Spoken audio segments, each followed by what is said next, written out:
Una charla con los investigadores. Colegio Mexicano de Medicina Crítica. Saludos y bienvenidos a los podcasts del Colegio Mexicano de Medicina Crítica, un espacio diseñado para la difusión de la investigación nacional, latinoamericana e internacional del universo de la medicina intensiva en voz de sus propios autores. Nos congratulamos de iniciar la primera de muchas emisiones a la par del inicio del nuevo Consejo Directivo 2021-2022, encabezado por el doctor Julio César Mijangos Méndez.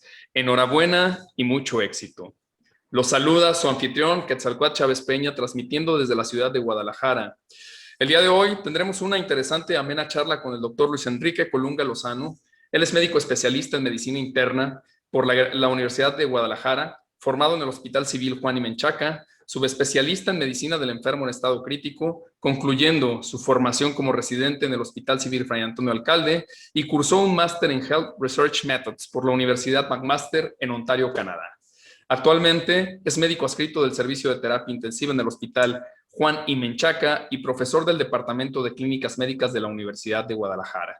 Discutimos el tópico profilaxis antitrombótica en pacientes con enfermedad COVID-19, a la luz de las guías en el uso de manejo de la anticoagulación profiláctica en pacientes con COVID-19 emitidas por la Sociedad Americana de Hematología, publicadas en formato electrónico en octubre de 2020 y en formato impreso el pasado 8 de febrero en Blood Advances, en su volumen 5, issue 3, encabezadas por Adam Cooker, en las cuales Luis Enrique participa y continúa participando como parte del equipo que realizó la revisión sistemática para la guía. Luis Enrique, muchas gracias por estar con nosotros en esta primera emisión. Y la pregunta inicial obligada, saludándote y preguntando, para que toda la audiencia conozca, si existe algún conflicto de intereses por parte tuya una vez que participaste en esta guía. Buenas tardes a todos, un gusto estar aquí con ustedes. No tengo ningún conflicto de interés financiero que declarar en mi participación en esta guía. No hago ningún tipo de estudio ni recibo ningún tipo de remuneración asociado a tromboprofilaxis. Si me lo permites, Luis Enrique, me gustaría hacer una breve descripción del problema que ustedes mismos plantean en la guía. Actualmente la enfermedad COVID-19 y la pandemia que está suscitado, pues resulta en un problema de salud pública muy significativo. Al día de hoy tenemos más de 130 millones de casos en el mundo y cerca de 3 millones de muertes en el mundo. Y sabemos que el porcentaje de hospitalización es entre el 5 y 20% dependiendo del país y la corte que lo reporte, requiriendo de estos pacientes que se hospitalizan entre el 5 y 15% un ingreso a la terapia intensiva. Más allá del problema respiratorio que genera el COVID, en los últimos estudios hemos encontrado una gran cantidad de fenómenos embólicos, una alta tasa particularmente de tromboembolismo pulmonar e incluso complicaciones trombóticas arteriales.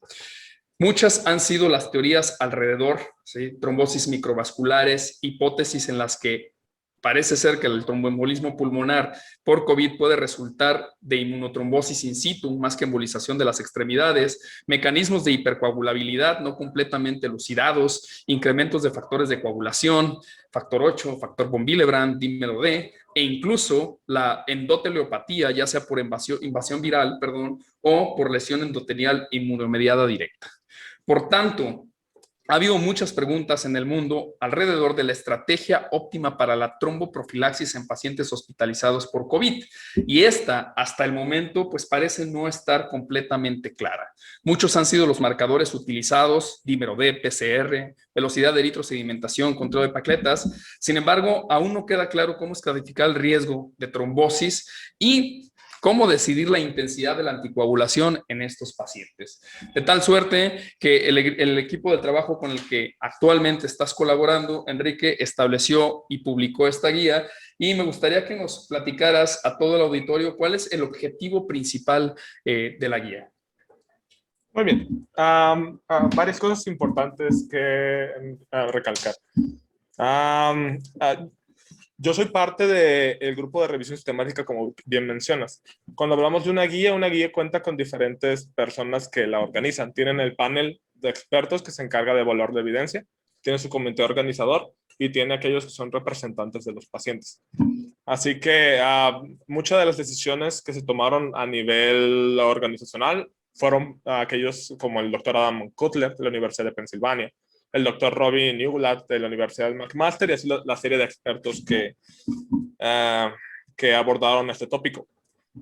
Como antecedente vale la pena recalcar que la Universidad de McMaster ha trabajado con la Sociedad Americana de Hematología previamente en este tipo de guías, así que fue algo natural brincar a hacer la guía de tromboprofilaxis en COVID, ya que Sí, incluso previamente participaste, perdón, en una de pacientes anticoagulación en leucemia, ¿verdad? Si mal no recuerdo. fue en pacientes hospitalizados, en pacientes de neurocirugía. También estoy participando en una que es antileuquémicos en pacientes geriátricos con enfermedad aguda, mielógena. Así que hay una relación muy estrecha entre la Universidad de McMaster con la Sociedad Americana de Hematología. Así que fue muy natural para ellos unirse en enfrentar esto porque han trabajado sobre esto desde el 2014, 2013. Así que de ahí nace la idea de decir, bueno, ya tenemos trabajos publicados en diferentes áreas, cubriendo pacientes médicos, pacientes quirúrgicos, pacientes obstétricos, entre otras ramas. Así que en el momento que surge la pandemia, surge la necesidad de tratar de orientar a los médicos, a todo el personal de la salud, para tomar una decisión respecto a qué hacer. Y si realmente este nuevo fenómeno de la trombosis, que fue muy dramático en el momento que se empezó a documentar, hubo mucha difusión de información, mucho medio informal, como el equipo trató de dar una respuesta lo más transparente posible a estos problemas. Muy bien. Y entrando de lleno a materia, Luis Enrique, vamos a ir desglosando la guía para aquellas personas que no hayan tenido oportunidad de leerla, si te parece. Y me gustaría que en primer lugar nos describas un poco la población blanco a la que va dirigida esta guía o qué tipo de pacientes son los que se incluyen al final en las recomendaciones para emitir pues una decisión con relación a la anticoagulación en aquellos enfermos con COVID-19. Muy bien. Como sabemos o hemos visto a través de este año, el COVID tiene diferentes presentaciones. Ya hay varias categorías que se generaron a través de organizaciones internacionales que tratan de clasificarlo desde el paciente sintomático, enfermedad leve, moderada y severa y la enfermedad crítica. Para nuestros objetivos de esta guía en su primera fase, nos interesó clasificarlos en dos. La enfermedad aguda, sin ser crítica, que puede ser cualquier paciente que requiere hospitalización, y la enfermedad crítica, que se definió como alguien que tenía una disfunción orgánica que requirió tanto ventilación mecánica o alguna cantidad de soporte ventilatorio ya más avanzado. Estas definiciones tienen varios problemas porque sabemos que los recursos han tenido una aplicabilidad de la evidencia. Hay pacientes críticos fuera de la terapia intensiva y otras cuestiones interesantes. Sin embargo, cuando tomaron la decisión, parece que fue la decisión que podía englobar la mayor cantidad de pacientes sin caer en una estratificación tan problemática de, bueno, a ver, asintomáticos, bueno, moderada, severa, que en los resultados los dividimos y mostramos cuántos eran de qué, pero fue más fácil unirlos en estos dos grupos en la primera edición para poder sintetizar la evidencia de manera más ordenada. Claro, y particularmente por las diferencias entre criterios entre cada una de las terapias y entre cada uno de los países, ¿no? Porque se antojaría decir el paciente crítico es aquel que ingresó a la terapia intensiva, aunque los criterios pueden variar, no necesariamente un paciente con asistencia mecánica ventilatoria, no necesariamente un paciente con terapias extracorpóreas o con asistencia avanzada. Y bueno, desde esa perspectiva, entonces, tenemos solamente dos pacientes, el paciente agudamente enfermo con COVID-19, definido como aquel que requirió ingreso a un hospital sin ningún tipo de estrategia de soporte avanzado, y el paciente crítico, definido como aquel que tú ya bien dijiste, tiene soporte tanto respiratorio o en su defecto tiene falla cardiovascular o requiere algún tipo de soporte avanzado o su ingreso a la terapia intensiva.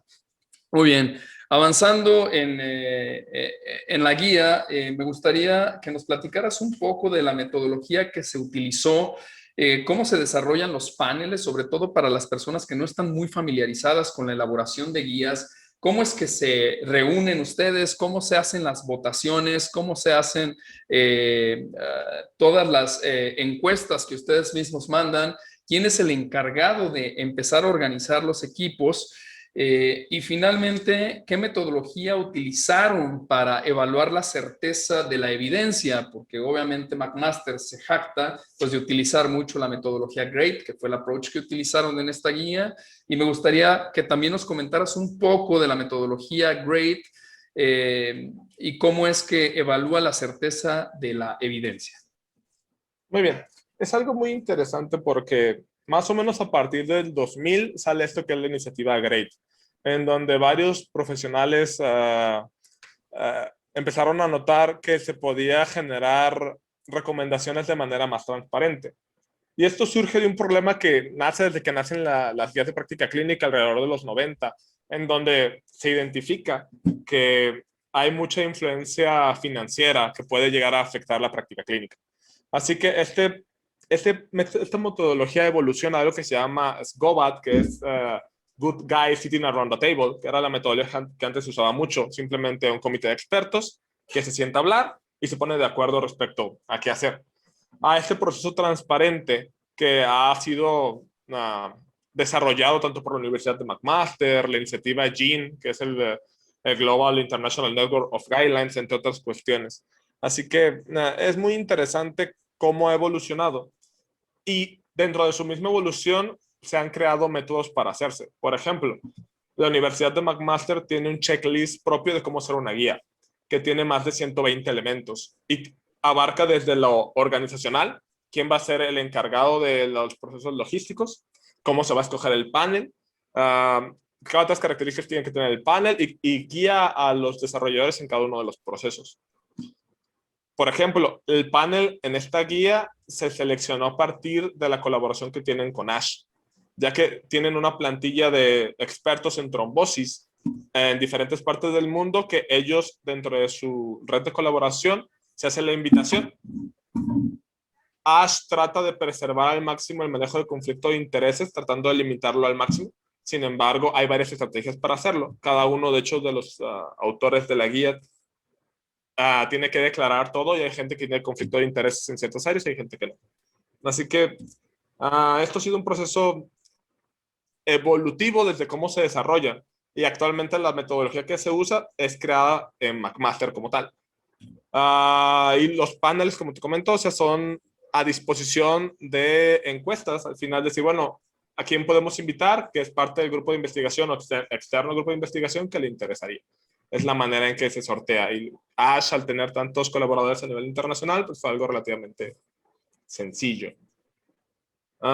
Respecto a cómo se van diseñando, cómo se hace cada paso a paso, son 4 equipos principalmente. El equipo organizacional, el panel, el equipo de revisión sistemática y el equipo de representantes de los pacientes. Así que al principio todos se juntan y primero se establece qué preguntas son útiles.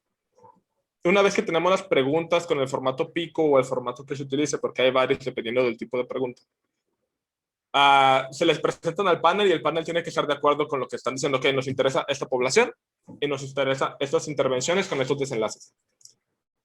De hecho, el propio equipo de ASH, el panel de expertos, tuvo que clasificar las diferentes intensidades de la tromboprofilaxis, porque hay gente que tiene tromboprofilaxis como tal, hay gente que da dosis intermedias y dosis terapéuticas. Así que todo eso se hace al principio de la guía para no tener que construir nada durante el desarrollo. Así que todo es al principio donde se organizan, bueno, ¿qué queremos? ¿Cómo vamos a definir las intervenciones? ¿En quién? ¿Y qué desenlace nos importan? Una vez que el panel tiene todo esto, se pasa al grupo de la revisión sistemática, donde hacemos las revisiones sistemáticas para cada pregunta que haya, buscando la cantidad de artículos reportados, que con COVID ha sido un gran problema. De hecho, para la primera edición de la guía, más o menos fueron más de 10,000 artículos que tuvimos que evaluar para poder decir, bueno, cuáles sirven y cuáles no sirven. Ya que nosotros como equipo de revisión sistemática lidiamos con toda esta población de estudios, los sintetizamos a aquellos que se preestablecieron que eran útiles, pacientes que tenían enfermedad aguda o crítica, que reportaban de manera clara la estrategia que dieron de tromboprofilaxis o de tratamiento trombótico, los desenlaces que queríamos que reportaran y el seguimiento, que fue algo muy importante. Muchos estudios a veces usaban desenlaces subrogados como dímero D y severidad y mortalidad, que era algo muy común, y veían cómo los pacientes con mayor dímero D se morían más y que parecía que la anticoagulación era mejor en ellos, por mencionar un ejemplo random. Así que al momento que todo se establece de manera muy clara, a veces se dejan estudios que parecerían útiles, pero que por la manera en que se hicieron no lo son.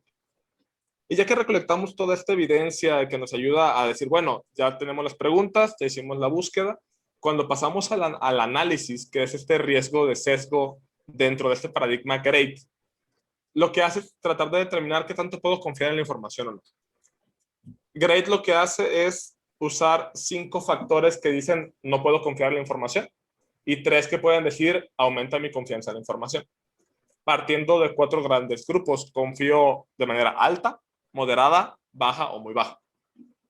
Lo cual se relaciona mucho con qué tanto tengo confianza en recomendar algo. Si es una recomendación fuerte o una recomendación débil o condicional. Dentro de las herramientas de sesgo que usamos, como muchos estudios eran observacionales al principio, de aquí que salió un buen estudio, un ensayo controlado y autorizado, que para eso usamos la herramienta Cochrane modificada. Se usaron diferentes tipos de herramientas. Hay varias escuelas que tratan de determinar cuál es la mejor herramienta. Hay muchas opciones, de hecho, herramientas de sesgo, hay muchas. Nosotros usamos una que se llama QUIPS, que tiene que ver con establecer un pronóstico asociado a una intervención, o usamos la herramienta Robbins, que habla de cómo evaluar intervenciones desde el punto de vista de un estudio observacional. Al final sabemos que hay cuestiones metodológicas que pueden hacer errores al momento que vemos un estudio observacional, por la ausencia de la aleatorización, entre otras cuestiones. Así que desde el inicio, esta evidencia observacional entra como de poca confianza. Sin embargo, si encontramos cosas como un efecto de dosis gradiente o un tamaño de efecto muy grande, o que los variables confusoras se manejan de manera apropiada, puede aumentar su certeza y decir, parece que es confiable. Sin embargo, todo el aspecto de grade que lo puede reducir, una es el riesgo de sesgo, que es que tantos sesgos sistemáticos tiene el estudio. Y por sesgos sistemáticos me refiero a todo lo que tiene que ver con la realización del estudio. Otro tiene que ver qué tan directos son los datos. Un ejemplo de esto es como para la población de embarazo o obstétricos, donde no tenemos estudios directamente de obstétricos y usamos estudios de una población no obstétrica. Claro. Así es. Luego tenemos la inconsistencia, que es que tanto el resultado se repite en los diferentes estudios. Tenemos algo que es el sesgo de publicación, que tiene que ver mucho con... Sabemos que la información que se disemina más rápido es la que tiene resultados positivos, así que hay una manera de medir cómo este sesgo en la publicación afecta la representatividad de la población. Y a ver, inconsistencia, indirectness, imprecision, bias, y me estoy comiendo un... y heterogeneidad. Así que nosotros evaluamos al final, qué tanto los estudios se parecen entre sí y qué tanto podrían diferenciarse por el tipo de población. Algo que nos interesa mucho cuando hacemos revisiones sistemáticas es tratar de poner junta toda la información homogénea. Porque si ponemos información heterogénea, el resultado va a ser a veces ilógico o no va a ser creíble. Aberrante incluso, ¿no? Ajá. Así que todo esto nos ayuda a nosotros poder generar evidencia confiable para poder decirle a las personas, bueno, a pesar de que la evidencia es de mala calidad, que a veces pasa o de poca confianza, esta es la acción que podríamos hacer. Algo muy interesante que tiene el paradigma GRADE es que si yo te doy una recomendación fuerte, es porque tengo mucha certeza de lo que estamos haciendo se asocia a lo que queremos. Por ejemplo, hay alta certeza que dar antibióticos para la neumonía va a generar un buen desenlace. Sin embargo, cuando tenemos una baja certeza, requerimos mucho en lo que son los valores y preferencias de los pacientes. De hecho, al panel se incorporan representantes de los pacientes y se les pide su opinión desde el punto de vista lego. ¿Qué prefieren? O sea, ¿a qué le da más riesgo, digamos, en este caso de la anticoagulación? ¿A tener un evento de sangrado que les puede dejar con determinada discapacidad, ya sea si es mayor, menor o del sistema nervioso central o no, contra del hecho de prevenir el riesgo de que la trombosis los mate o tener alguna secuela de la trombosis? Así que Ajá.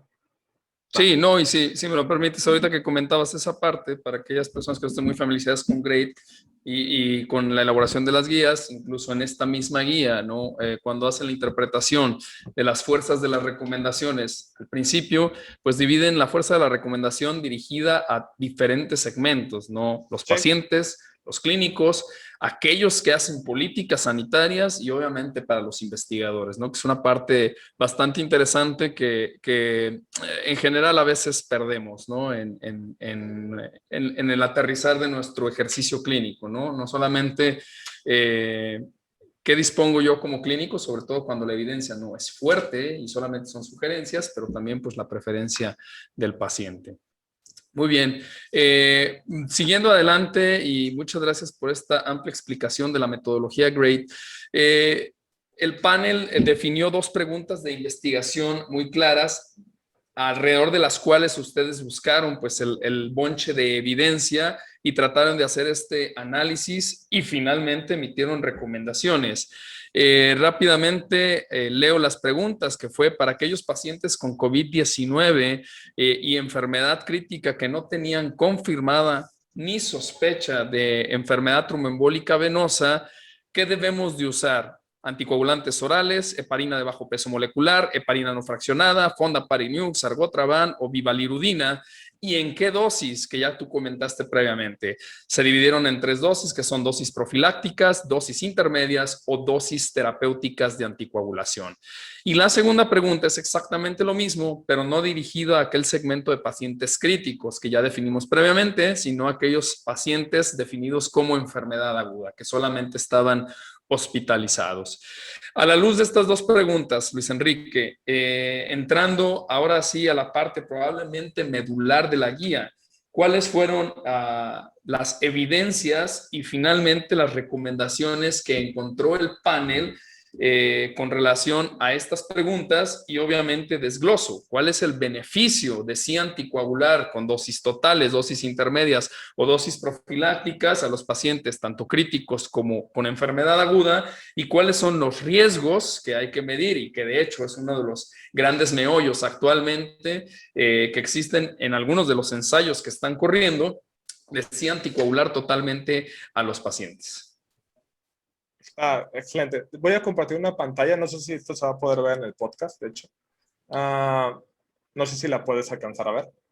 Sí, gracias. Muy bien. Algo que usamos nosotros para explicar la representatividad de la evidencia es generar lo que se llama la tabla de resumen o el summary of findings. Cuando nosotros vemos el summary of findings, por ejemplo, que estoy poniendo el summary of findings de la pregunta 1, nosotros los desglosamos con lo que tú acabas de mencionar, la población, la intervención, la comparación y los principales desenlaces. Y es aquí donde nosotros demostramos al panel cómo se vería lo que pasa. Por ejemplo, para la primera pregunta, con los criterios que se establecieron de manera inicial, solo se pudo incluir un estudio de 141 pacientes que evaluaba la mortalidad con el seguimiento que el panel estaba de acuerdo, que no era un seguimiento muy corto, que podía ser afectado por otras cuestiones y que no es un seguimiento apropiado. En este estudio, ellos detectaron que al comparar estas dos estrategias, tromboprofilaxis contra intermedia o terapéutica, el odds ratio nunca fue representativo de algún beneficio de uno sobre otro. De hecho, cuando vemos esta imagen y vemos si hay una diferencia absoluta, de manera inicial parecería que la intermedia o la intensiva disminuía un poco el evento de mortalidad. Sin embargo, el rango iba desde disminuir los 140 por cada 1000, pero lo aumentaba en favor de la profiláctica 116 por cada 1000. Así que esto dentro de GRADE se llama imprecisión y nos daba a entender que, ok, parecería que no estamos seguros de qué tan útil va a ser esto. Sin embargo, cuando veíamos el ejercicio sobre sangrado mayor, el hecho de que comparar esta intensidad moderada se asociaba a 176 veces más probabilidades de sangrado por cada 1000 pacientes. Así que cuando uno dice, bueno, caray, el beneficio que tengo es incierto respecto a mi intervención de este estudio que estoy evaluando, pero el riesgo es más certero y en algún punto el tamaño del efecto es tan grande, es cuando uno empieza a decir, ok, ¿qué tan seguro estoy de que lo que estoy haciendo va a beneficiar al paciente? Este es el summary of findings que te estoy mostrando en algún punto de La pregunta 1, si vemos aquí un estudio de 82 pacientes, que fue de los primeros que demostró un beneficio, encontró un tamaño de efecto de 0.09. 0.09 en relación a prevenir un embolismo pulmonar, lo cual es un tamaño de efecto inmenso. Sin embargo, por las características observacionales, toda esta evidencia fue de muy baja calidad. Y cuando tenemos una evidencia de muy baja calidad, esto desde el punto de vista del investigador implica que puede que nueva evidencia cambie el efecto. Así que es por eso que la recomendación es al final, con la evidencia que hay, que parece que sí hay un cierto beneficio. Sin embargo, también parece que hay un cierto riesgo y donde la evidencia no es fuerte, nos preocupa mucho el hacer daño. Porque sabemos que el daño puede ser mucho más, puede tener mucho más certeza. En este caso fue muy, muy similar. Así que aquí terminaron concluyendo que por la calidad de la evidencia era igual de beneficioso dar una o la otra, hasta el momento con la información que se ha encontrado. Este summary es de la pregunta para pacientes que tienen enfermedad crítica. Para enfermedad también se hizo para enfermedad donde se da la recomendación condicional, donde decimos que, bueno, el riesgo debe ser individualizado para cada paciente y es muy importante siempre considerar eso, o sea, cada paciente porque tenga un riesgo diferente. Sí, si me permites nada más, para que el Ajá. auditorio esté enterado, estas tablas incluso ellos las pueden encontrar en el Summary of Evidence, en el apartado, incluso en el documento digital. Se expresan todas las tablas que ahorita Luis Enrique está mostrando. Entendemos que esto es un podcast y no podemos verlo, pero la gente las puede consultar si tuviera más dudas al respecto. En la misma tabla, Luis Enrique, ¿por qué no nos platicas a lo mejor una cifra mucho más aterrizada para todos los clínicos, que es el riesgo de diferencia con anticoagulación intermedia o terapéutica? O sea, ¿cuántos casos más o cuántos casos menos tendríamos por cada 1,000 personas tratadas? Que sería a lo mejor un número un poco más aterrizado para algunos clínicos y no necesariamente el odds ratio, que a veces hay gente que tiene un poco más de trabajo para su interpretación. Cuando vemos a la población críticamente enferma, podríamos decir que con la terapia antiprofiláctica, intermedia o completa, de manera promedio podríamos disminuir 32 casos de mortalidad por cada 1,000 pacientes tratados. Sin embargo, cuando vemos cómo se distribuye esto, va tanto en favor de la dosis intermedia como terapéutica, como la dosis profiláctica. Así que esto nos habla de que realmente sobre mortalidad no hay nada muy certero respecto a cómo este tratamiento lo puede modificar.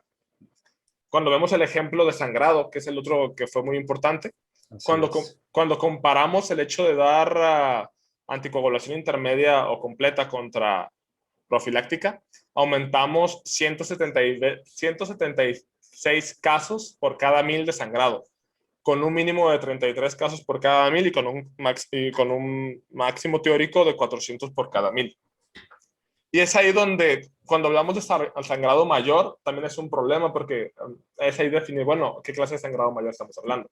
Si es un sangrado gastrointestinal mayor, que pues puede que no tenga muchas secuelas, o es un sangrado mayor a nivel del sistema nervioso central, que puede que deje bastantes secuelas, que son parte de la cual esta recomendación se da para en algún punto decir, bueno, ambos parece que tienen un efecto apropiado. Sin embargo, al ser una evidencia de muy baja certeza, sabemos que esto puede cambiar y se recomienda mucho esta evaluación individual, entre otras cuestiones, para tomar una decisión de manera un poco más transparente, más en aquellos pacientes que todavía pueden opinar sobre su condición. Muy bien. Y con relación a esa pregunta en específico, la recomendación final del panel, que me parece la tenías ahí adelante, sí. ¿cuál fue la que arrojaron? Al final sugieren utilizar las dosis profilácticas sobre las intermedias y las intensivas en pacientes donde no se sospeche o se confirme la trombosis, que es algo muy importante, porque una de las cosas que estamos haciendo cuando elegimos los estudios es que es población sin sospecha. Es población en donde la probabilidad de que tengan el evento es muy baja. Si por algo uno tiene una sospecha, esto cambia mucho el algoritmo mental, porque si tienes una alta sospecha, esto puede ser que el paciente no caiga dentro de la población que está abordando la guía. Así que eso es algo también muy importante a acabar. Por ejemplo, historia de trombosis previa. Esto da un punto donde, ok, ya tiene una historia de trombosis previa y puede que cambie totalmente la decisión de decir, no, le voy a dar terapéutico. Es por eso que cabe resaltar que esto es en pacientes donde no se sospechó que fue un incidente o que el propio hospital hace de rutina cribado sin importar la sospecha. Que es algo muy natural. De hecho, en pacientes en poblaciones donde se hace esto sin ultrasonido, la prevalencia es como del 7% en los metaanálisis. Ya el efecto ya el metadato es como del 7%. Ya cuando lo hacen con ultrasonido sube hasta como 50%. Así que todo depende cuál es la práctica local que se está haciendo para decir, bueno, parecería que nosotros usamos mucho la sospecha para determinar si se va a anticoagular o no, y eso puede que cambie un poco la dosis, depende de qué tan fuerte sea la sospecha. Muy bien. Por tanto, entonces, aterrizando para esta primera pregunta, el panel finalmente arrojó la recomendación de utilizar dosis profilácticas de los anticoagulantes aquí cuestionados, ¿no? Que pueden ser apixaban, dalteparina, enoxaparina, fondaparinux o heparina no fraccionada, para aquellos pacientes que no tengan ni enfermedad tromboembólica venosa ni sospecha, pero que tengan una enfermedad COVID crítica. ¿Y qué hay de la evidencia, riesgos de sangrado, el evitar la trombosis y los beneficios de la utilización a dosis terapéuticas, dosis intermedias o dosis profilácticas en aquellos pacientes que tenían enfermedad COVID aguda, que es el segundo grupo que exploró la guía? Siguiendo los mismos pasos que previamente hablamos, se hizo lo mismo, se trató de encontrar toda la evidencia que hablaba de esos pacientes agudos y se crean las mismas tablas que están a disposición de todos. Y aquí encontramos menos certeza en relación a sangrados mayores y como tal el conjunto que es trombosis venosa profunda, que puede ser tanto enfermedad tromboembólica, que puede ser trombosis venosa profunda como tromboembolismo pulmonar. También encontramos que en mortalidad no había gran cambio. Cuando comparamos nosotros la tromboprofilaxis contra las dosis intermedias o completas, parecería que podíamos disminuir 19 veces más los casos de mortalidad cuando damos las dosis intermedias y terapéuticas. Sin embargo, el rango iba tanto a favor de la tromboprofilaxis como en favor de las dosis intermedias o terapéuticas. Así que encontramos algo muy similar, de que no había datos fuertes que nos arrojaran la idea de que había un beneficio en mortalidad. Encontramos también lo mismo, encontramos un estudio donde pacientes que recibieron esquemas terapéuticos o intermedios tuvieron menos eventos de embolismo pulmonar, que iba de 15 eventos menos por cada 1000.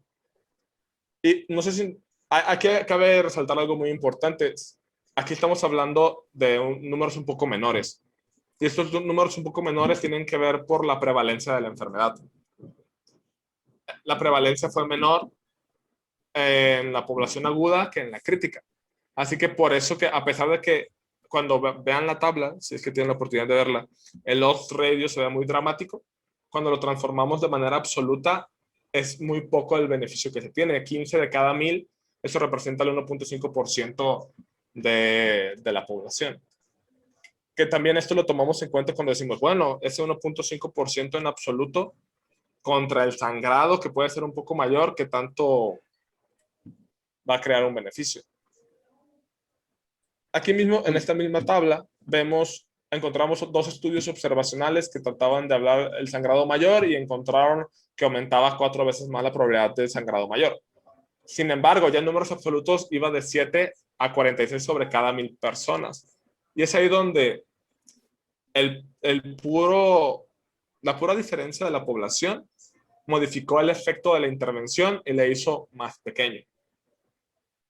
porque no era tan frecuente que hubiera eventos de trombosis o de sangrado, a diferencia del críticamente enfermo, donde hubo mayor prevalencia de eso. Sí, incluso tasas reportadas hasta 25 o más de por ciento de los pacientes críticamente enfermos, ¿no? En algunas series. Sí. Muy bien, y por tanto, entonces la recomendación que arroja el panel con relación a la anticoagulación y la dosis de anticoagulación en los pacientes con enfermedad aguda, o sea, no críticos, que tienen COVID, evidentemente, pero que no tengan ni sospecha ni confirmación de enfermedad tromboembólica venosa, ¿cuál fue? Fue muy similar a la recomendación previa. Algo que no mencioné que vale la pena aclarar es que las palabras que se usan para las recomendaciones están altamente relacionadas con la certeza de la evidencia. En inglés se usa suggest y en otro y se usa en algún punto palabras más asertivas cuando se requiere más certeza de la evidencia. Al final es una recomendación donde se sugiere, a través de una recomendación convencional, usar la tromboprofilaxis contra intermedia o plena o terapéutica, dado que no hubo suficiente certeza para decir que la anticoagulación intermedia o terapéutica ofreció un beneficio más allá de los riesgos que incluía la intervención. Sí, efectivamente, digo, por estas terminologías, cuando la fortaleza de la recomendación la expresan como el panel o la guía recomienda, quiere decir que la certeza de la información es fuerte. Pero cuando es condicional o cuando hay dudas, como es este caso, pues generalmente la frase va a iniciar con el panel sugiere, ¿no? No hay una certeza tan fuerte de la información y entonces la palabra recomendación no va a aparecer tal cual, ¿no? En la redacción propia de la conclusión. Muy bien. Sí, así es. Sí, adelante. No, te iba a decir, y algo que a veces las personas malinterpretan es que una recomendación baja da mucha oportunidad a que el clínico tenga un juicio. El objetivo es que sea un juicio transparente. Si yo genuinamente creo que mi paciente tiene un riesgo mayor de lo que la información me recomienda, uno puede actuar a su juicio. Lo importante es que cuando hablamos de la medicina basada en evidencias, estos tres constructos que es la evidencia, la experiencia y los valores y preferencias, si nosotros incluimos al paciente dentro de la decisión, aún con baja certeza de la evidencia, estamos haciendo algo que probablemente sea adecuado. Muy bien. Precisamente con ese punto, y ya para acercarnos a la parte final, y la libertad que tiene el clínico, ¿qué recomendación dieron ustedes con relación a las escalas que algunos grupos empezaron a publicar para determinar el grado o el riesgo de trombosis que tenía un paciente con enfermedad COVID-19, ya sea crítico o solamente enfermedad aguda, que incluso se desglosa en partes de la guía? Pues al final, hay un problema mucho con las escalas de predicción. Uno puede tener una escala como Caprini, que en algún punto que ayuda a determinar la severidad de la necesidad de tromboprofilaxis. Improve, que es otra escala que también ahí se menciona mucho. Entre otras, porque cada grupo ha generado su escala. Al final puede que hayan diferentes factores que influyan en qué tanto la escala es aplicable en tu medio. Así que algo que es muy importante es de la escala que se vaya a usar, sea la que se recomendó en la guía o sea cualquiera que prefiera la población, entender si la escala realmente tiene la capacidad de predecir el evento en, en su unidad, sería lo ideal. Y este tipo de situaciones se pueden lograr a través de hacer investigación observacional para decir, bueno, ellos publicaron una escala o sugieren tal escala, sugieren Improve o sugieren Caprini o sugieren, ese fue el nombre de la otra.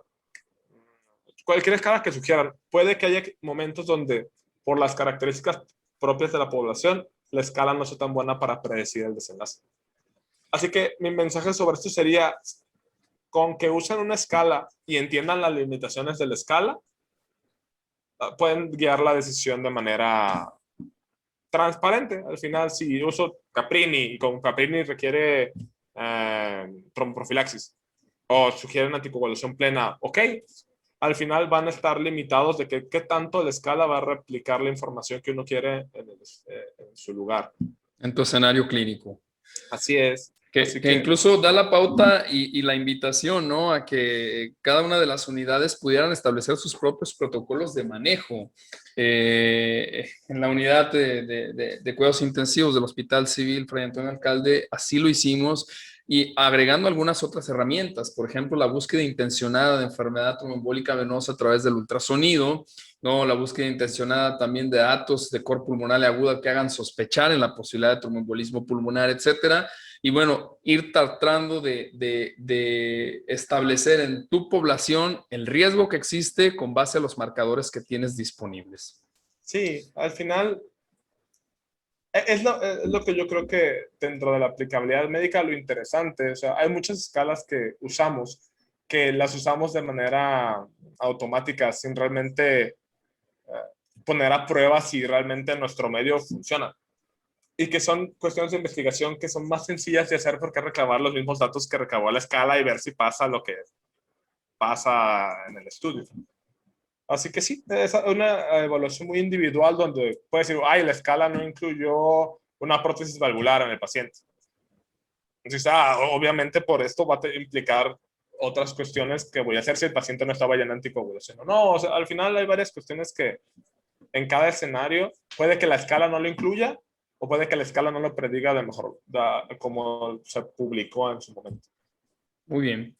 Bueno, y siguiendo adelante, al principio de la guía, el mismo panel menciona que esto es, y entre comillas, una living guideline, ¿no? Una guía viva, una guía activa, que acaba de terminar su fase 1 y que empiezan a entrar, bueno, esta fase 2. ¿Por qué no nos platicas un poco de lo que va a ser la fase 2 de esta guía? ¿Qué es lo que pretenden hacer ustedes en el futuro? Si cambian o no cambian las preguntas de investigación que van a seguir ustedes, por obviamente la disponibilidad que sigue surgiendo de evidencia alrededor de los pacientes con COVID.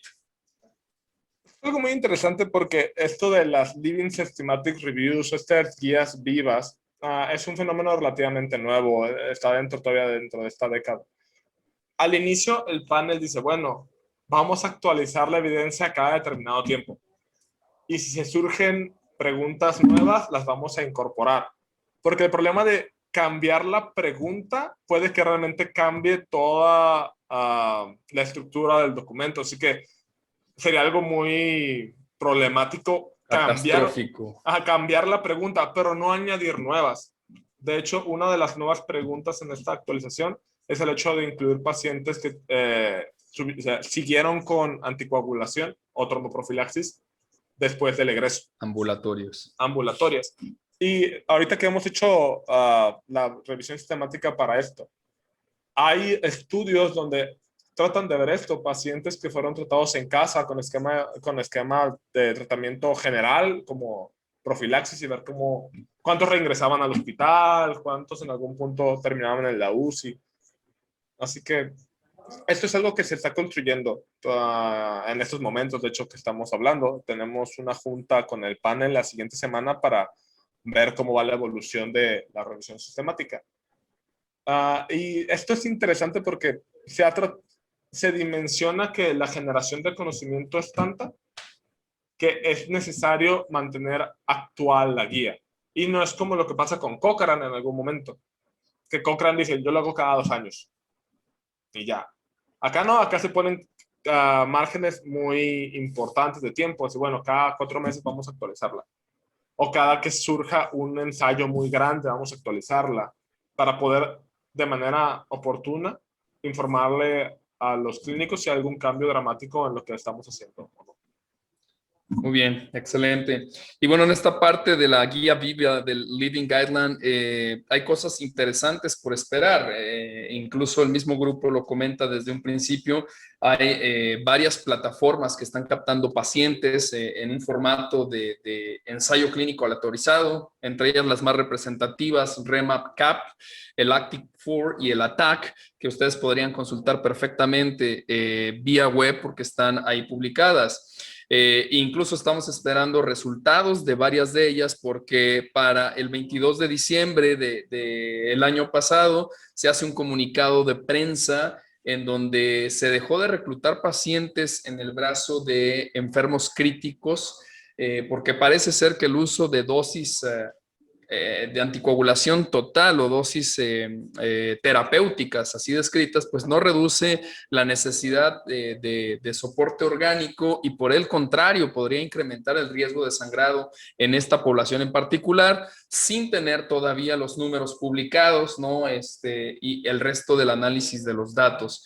Pero bueno, parece ser que viene información importante en el transcurso del año. Ojalá la tengamos disponible de forma pronta y accesible para toda la población y la comunidad científica que está pues sumamente interesada en esta parte, ¿no? De la anticoagulación, que ha sido un fenómeno. Ahora que comentabas la parte de pacientes ambulatorios, pues cualquiera de los que hagamos práctica de la medicina de pacientes ambulatorios, nos encontramos prescripciones de anticoagulaciones totales en pacientes que probablemente no la requieran, probablemente simplemente su riesgo de sangrado y que probablemente ni siquiera se evaluó una escala de riesgo de sangrado, ¿no? Entendemos que gran parte de la población de enfermos COVID pueden ser adultos mayores que a lo mejor si utilizamos alguna escala de riesgo de sangrado, pues deberíamos de tener bastante cuidado en la prescripción tan suelta de estos medicamentos que pueden llegar a tener alto riesgo y probablemente no un beneficio tan contundente en este tipo de población. Habrá que esperar los datos en un futuro. Bien, pues solamente para terminar, Luis Enrique, me gustaría que nos dieras lo que habitualmente conocemos como los take home message, ¿no? ¿Qué mensaje nos llevamos a casa todos los clínicos que leemos o deberíamos leer esta guía, esta publicación? Tú como parte del grupo revisor de la información, de la revisión sistemática que se hizo, ¿qué mensaje le das a los clínicos que están allá afuera, obviamente en el terreno de batalla, y para poder aterrizar esta información de sugerencias a su campo de acción clínico? Muy bien. Uno es el hecho de estar permeables a la idea de que el no hacer en ciertas ocasiones está bien, el no hacer de más. Hay momentos donde tenemos la idea de que hay que por lo menos ofrecer algo, dada la incertidumbre. Por desgracia, todo lo que hacemos puede tener algún efecto adverso. Más cuando hablamos de este tipo de drogas que pueden tener eventos catastróficos, cuando hablamos de sangrados mayores. Así que algo que vale la pena pensar es, bueno, si la certeza de que yo sé que la anticoagulación plena lo va a ayudar, no estaríamos en esta discusión, o sea, lo damos y aceptamos el riesgo porque sabemos que lo va a ayudar. Sin embargo, al no tener esa certeza de que la anticoagulación plena lo va a ayudar y lo estamos actuando por miedo o por esta sensación de desesperanza porque no podemos hacer nada, esto puede tener implicaciones catastróficas, más cuando el paciente no está enterado de qué estamos haciendo. Así que una es tratar de lidiar con esta incertidumbre de una manera más sana. Porque al final la guía con su recomendación de usar profiláctico contra intermedia o plena, puede que haya gente que diga, no, pues yo creo que mis pacientes realmente tienen un riesgo de trombosis porque yo lo he visto. Al final sabemos que nuestros sesgos cognitivos pueden ser muy fuertes, más si solo usamos nuestra experiencia y no lo registramos de manera objetiva. Así que uno de los mensajes sería de tratar de ser lo más objetivos posibles, usar herramientas para clasificar el riesgo y decir, bueno, ¿qué tanto riesgo tiene mi paciente o no? Para poder decir, bueno, ¿qué tanto beneficio se va a obtener si yo hago dosis plenas o intermedias?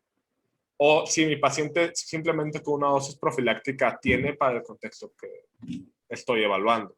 Así que mi sugerencia sería esa, tratar de usar herramientas que puedan ayudar a determinar y hacer una decisión más objetiva de qué está pasando.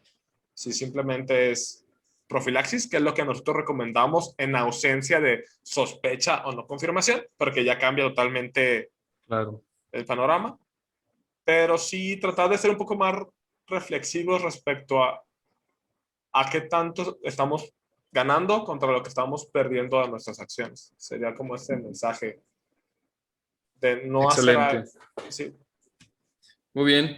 Pues para todo el auditorio, ya lo escucharon ustedes, los invitamos de cualquier forma a aquellas personas que no han tenido todavía la oportunidad de leer la guía, que traten de revisarla, es free access, todo el mundo tiene o puede tener acceso a ella, incluso a los suplementos y a toda la información que por ahí nos estaba comentando el doctor Luis Enrique Colunga Lozano. Pues Luis Enrique, no me queda más que agradecerte por tu tiempo y por tu participación en este primer ejercicio de difusión pues de la generación de nuevo conocimiento, ya sea a nivel nacional, latinoamericano y en este caso internacional. Tuvimos invitados de lujo en esta primera emisión. Muchas gracias y no sé si nos puedas compartir tus redes sociales o tu correo electrónico para que la gente pueda estar en contacto contigo y si surge alguna duda, alguna pregunta del auditorio, pudieran hacértela directamente. Sí, claro. Muchas gracias por la oportunidad de venir a hablar aquí con ustedes. No cuento con redes sociales más que mi correo electrónico, el cual es el siguiente, es dr.colunga.lozano@gmail.com. Si tienen alguna duda, si algo no queda claro sobre la metodología, pueden mandarme un mensaje y con gusto les contesto sus preguntas.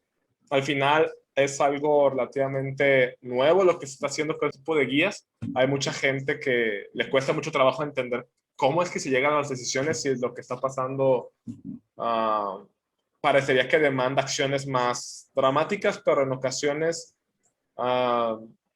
tener otra perspectiva un poco más calmada de las cosas nos puede ayudar a tomar decisiones un poco más objetivas. Así que con gusto puedo contestar cualquier pregunta que me manden a ese correo. Perfecto. El correo pues es dr.colunga.lozano@gmail.com. Muy bien, muchas gracias. De todas maneras, vamos a intentar procurar dejarlo en la descripción del podcast para que todo el mundo tenga acceso al mismo. Y bueno, pues una vez más te agradecemos y despedimos esta primera emisión de los podcasts emitidos por el Colegio Mexicano de Medicina Crítica, un espacio diseñado para la difusión de la investigación nacional, latinoamericana e internacional del universo de la medicina intensiva, como ya ustedes lo escucharon, en voz de sus propios autores. Muchas gracias y nos vemos en la siguiente emisión. Saludos. Una charla con los investigadores. Colegio Mexicano de Medicina Crítica.